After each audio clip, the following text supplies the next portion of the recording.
Alright,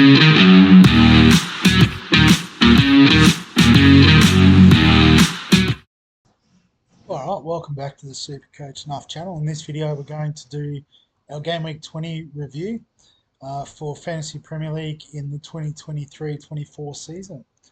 And so what ended up being a great week for us, we got 86 points, which was the inside the top 1 million for the game week, and as got us back up inside the top 40k overall. So if we have a look at the team, we had Areola in goal, who scored us 11 points, which I guess is a massive return. Didn't see that game this morning, so 0-all, 8 saves, 3 bonus points. You'll love to see that.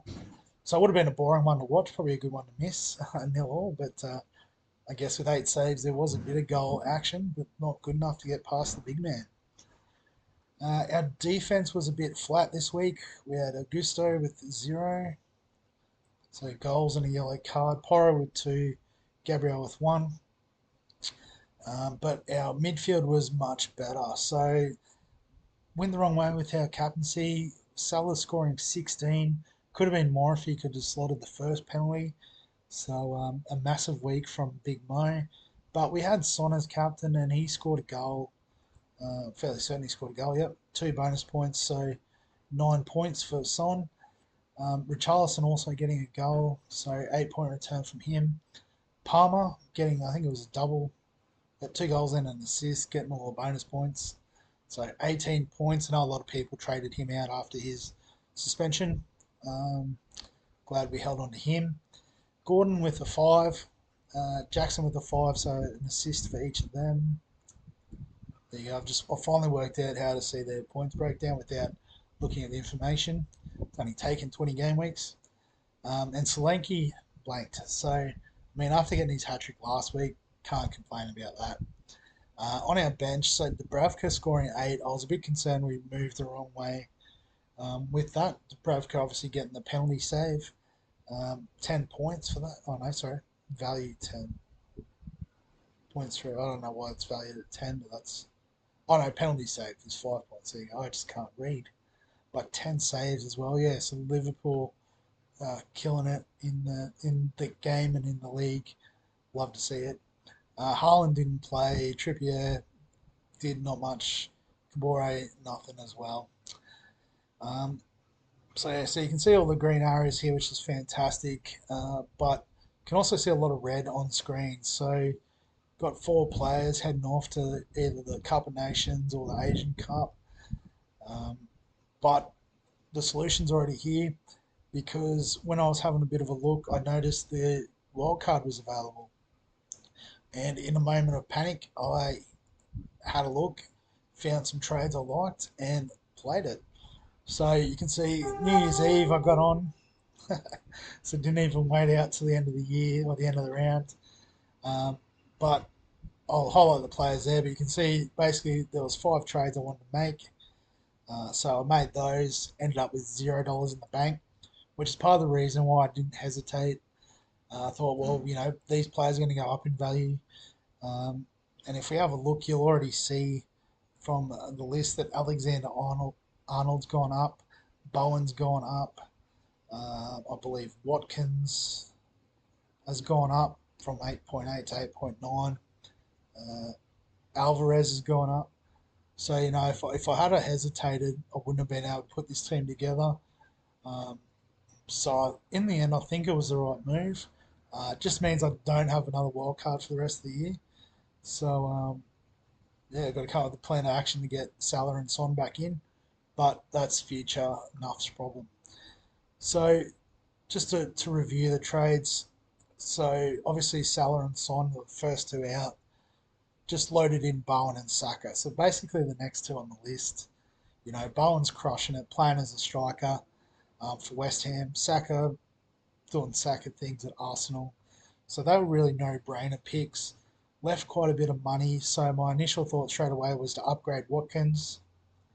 So upgraded Jackson to Watkins. And then still had like 4.5 million. So I thought, well, maybe I could go from Kabore all the way up to Alexander-Arnold, which I did.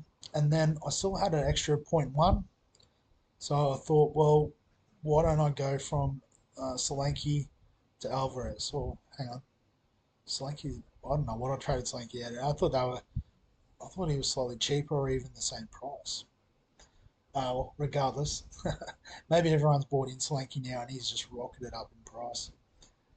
But anyway, there was maybe point one to spend. I thought, well, who would I rather? And honestly, I'd rather Alvarez, particularly if Haaland's still, struggling with injury a bit after the 2 week break. So put together this side, like I said, worked out perfectly on budget. It's already gone up, point four in terms of value. Not that that means much, but yeah, just wouldn't have been able to make those moves if I didn't make them when I did. So just wanted to discuss that because it's already done. And obviously, we've got 2 weeks to reassess and still make moves. So I am still on the wild card. I can't foresee many other changes really. Um, like Gordon's already got through one of his tough fixtures and survived. So Man City next, then Villa, then it frees up. But there's no one else really at that price that I want for another 2 weeks. Um, so same sort of deal with Trippier. Like if we just have a look at the defenders, I've basically now got the top three plus an Arsenal defender. Admittedly, not the highest scoring, but does cover Arsenal's defence. And then also Gusto, who's, a pretty attacking sort of option, replacing Reece James. Took me a while to get there. So super happy with that back five. The midfield without Son and Salah, I've got the top two in Bowen and Saka. Richarlison playing for Spurs will probably have a bigger role now that Son's out. Gordon's been really good on the wing for Newcastle, and Palmer, seems to be doing great things at Chelsea. So, really good value, and then obviously some heavy hitters, and then probably the best three strikers in FPL at the moment. Probably not purely on points. Solanke's just snuck out of Alvarez, but which one would I prefer? And being realistic, I think Man City has more upside than Bournemouth. So yeah, so super happy with the squad as it is. Um, so we've got a bit of ground to cover before we have to pick a team. Oh, hang on. Game week 21 starts Saturday. Oh, it just goes on forever. Okay, cool. So a bit of a stretched out fixture here because I was like, I'm pretty sure Liverpool plays around 22nd of January is what I was looking at. Cool. So we've got in goal Dubravka against Man City or Areola against Sheffield. No brainer there. Um, so we've got Gusto playing at home to Fulham, Alexander Arnold at Bournemouth, Gabriel at Crystal Palace. Happy with that. Um, yeah, just I guess looking at the Newcastle guys playing Man City, maybe Gordon plays, but other than that, no. Porro at Man United. It's probably not the worst fixture, but I mean, who sits out? Pretty happy with all of these guys with their fixture. Yeah, so I think that's going to be the team, just the way it's set up, which worked out pretty well. Maybe I did it before and forgot. I must have, because why would I have Bowen as vice captain? But yeah, I think Haaland, if he plays, is the obvious captain. Um, there's a reason why he's so expensive. It's because he's so good. But if he doesn't get up, I'm be pretty happy with Bowen against Sheffield United.